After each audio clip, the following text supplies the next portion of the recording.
Welcome again. आगे हम लोग पढ़ेंगे परमाणु संख्या क्या है। क्यों ये जानना जरूरी है, अभी तुम लोगों को पता चल जाएगा। तुम लोगों के क्लास में सभी स्टूडेंट्स का रोल नंबर 1 है? नहीं है ना।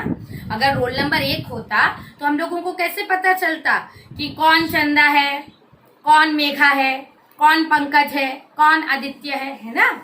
तो ठीक उसी तरह प्रत्येक तत्व में उपस्थित इलेक्ट्रॉनों की संख्या भी एक जैसी नहीं होती या एक नहीं होती, अलग अलग होती है। तो किसी तत्व के परमाणु में उपस्थित इलेक्ट्रॉनों की संख्या को क्या कहते हैं? परमाणु संख्या। मैंने यहाँ उदाहरण लिखा है। ऑक्सीजन में कितने, एक ऑक्सीजन परमाणु में कितने इलेक्ट्रॉन है? 8। एक सोडियम परमाणु जिसका रासायनिक संकेत है Na, कितने इलेक्ट्रॉन है? 11। एक क्लोरीन परमाणु जिसका रासायनिक संकेत है Cl, उसका कितने इलेक्ट्रॉन है? 17। इसके पहले वीडियो में जैसे मैंने कहा, हम लोग इलेक्ट्रॉनों पर कंसंट्रेट करेंगे लेकिन सभी इलेक्ट्रॉनों पर नहीं। यानी ऑक्सीजन में कुल कितने इलेक्ट्रॉन है? 8, लेकिन रासायनिक बंधन में 8 इलेक्ट्रॉन भाग नहीं लेंगे। ऑक्सीजन परमाणु के अंतिम कक्ष में जितने इलेक्ट्रॉन है, केवल वही इलेक्ट्रॉन रासायनिक बंधन में भाग लेंगे। तो हम लोग आओ देखें कि ऑक्सीजन में या सोडियम में संयोजी कक्ष में कितने इलेक्ट्रॉन है। किस प्रकार इसको दिखाया जाता है, ये ड्रॉ किया जाता है। मान लो ये ऑक्सीजन है, यहाँ O लिख देंगे। न्यूक्लियस को दिखाने की जरूरत नहीं है। यहाँ पर कितने न्यूट्रॉन है, प्रोटॉन है, इतना इम्पोर्टेंट नहीं है। ऑक्सीजन के 2 कक्ष में, पहले कक्ष में 2 इलेक्ट्रॉन होता है, दूसरे कक्ष में 6 इलेक्ट्रॉन होता है। अब ये कैसे डिसाइड होता है? परमाणु संख्या कितनी है? 8। तो तुम लोग पूछ ही सकते हो कि मैडम प्रथम कक्ष में 4, दूसरे कक्ष में 4 क्यों नहीं? या फिर प्रथम कक्ष में 5, दूसरे कक्ष में 3 क्यों नहीं? प्रथम कक्ष में 2 ही और सेकेंड कक्ष में 6 क्यों? तो इसका फॉर्मूला है 2n²। किसी सेल में या कक्ष में 2n² से ज्यादा इलेक्ट्रॉन रह ही नहीं सकता। एक कमरे में 100 जन रह सकते हैं हम लोग? नहीं रह सकते हैं ना।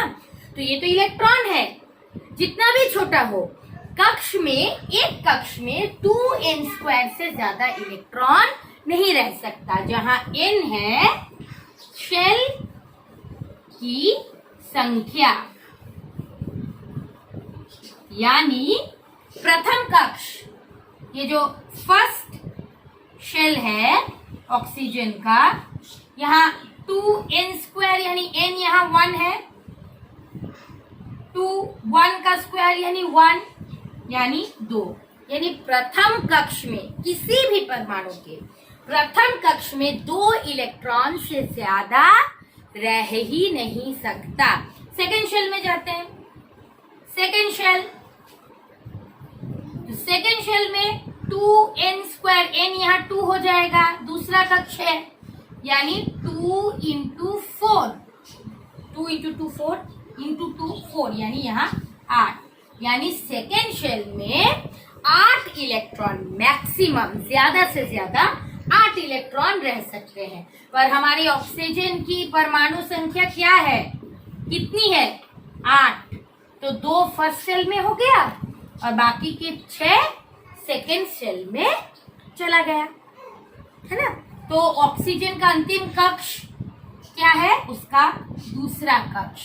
और उसमें कितने वैलेंस इलेक्ट्रॉन है? 6 वैलेंस इलेक्ट्रॉन है। ठीक उसी तरह से सोडियम की परमाणु संख्या है 11। सोडियम की परमाणु संख्या, सोडियम यानी संकेत लिखते हैं Na, परमाणु संख्या है 11। इसको कैसे लिखेंगे? इसका इलेक्ट्रॉनिक विन्यास, इलेक्ट्रॉनिक विन्यास क्या होगा? पहले कक्ष में 2 से ज्यादा हट नहीं सकता, दूसरे कक्ष में 8, तो कितने इलेक्ट्रॉन बच गए? 11 में से 10 चले गए यानी 1। यानी सोडियम के संयोजी इलेक्ट्रॉन कितने हैं?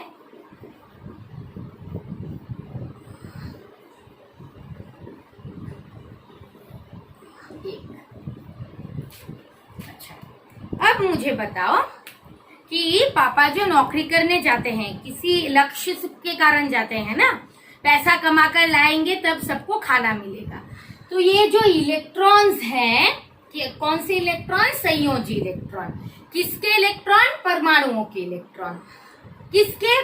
कौन से परमाणु? तत्वों के परमाणु। तो ये जो तत्वों के परमाणु हैं, उसके जो इलेक्ट्रॉन है वो रासायनिक बंधन में क्यों भाग लेंगे? उसका भी एक लक्ष्य होगा।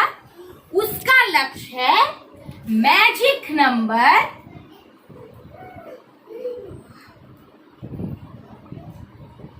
8 या 8 को पाना।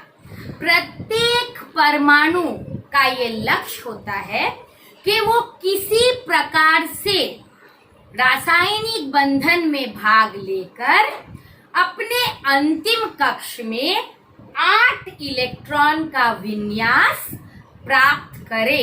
इससे उसे स्टेबिलिटी या स्थायित्व प्राप्त होगा।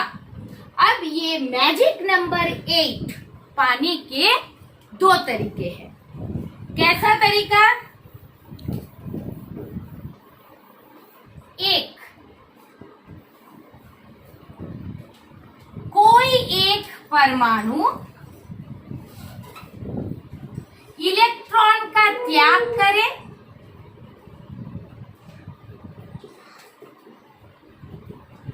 और दूसरा परमाणु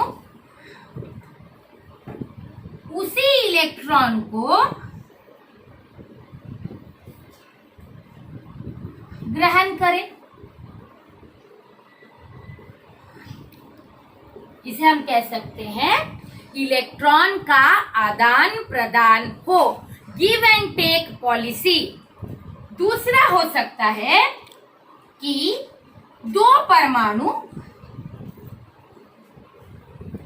आपस में इलेक्ट्रॉन का साझेदारी या शेयरिंग करें।